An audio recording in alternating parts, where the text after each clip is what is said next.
combined 4 times last year, and obviously exhibition, don't want to push things, but she is someone who would love to have her, but you don't need her necessarily with this deep beam lineup for Utah. Yeah, and it's sad not to see someone like Alexia out there, but really nice to know that that is the depth of your team, and you have Lexi in the wings if you need her, but right now maybe they don't. All right, Lucy Stanhope last up on beam tonight. Lucy does a full turn with a little bit of a balance check. Not a big deduction.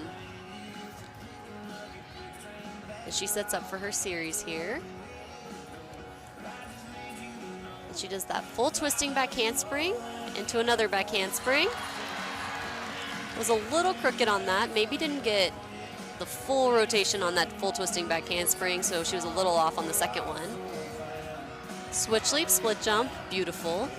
And she just takes a little bit of a pause before that full twisting back handspring. And I remember a couple years ago, they were really working on trying to speed up that pause because it's a deduction if you stand there for too long. And it was close. I'd say she was close to getting that deduction for how long she was standing there. But again, that's what tonight's score.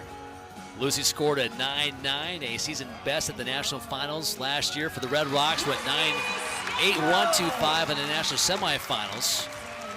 But again, someone who's went 9.9 in the national finals who is really expendable in terms of your top 6. Lucy's in that category. That just shows you how deep they are. But Tom, very excited about her. Said she's a lock on vault.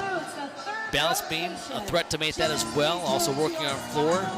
Loves her over arm bars and has just loved the way she's come in, Kendall, and really worked at all 4 events to make her an all-around performer potentially for this team if needed. And we don't really see that in college gymnastics very often anymore, especially with depth of lineups like they are. Having that person who's working all around and continuing to try, even if they're not necessarily making lineups, is impressive and just shows you how competitive somebody is, which we always like competitiveness. But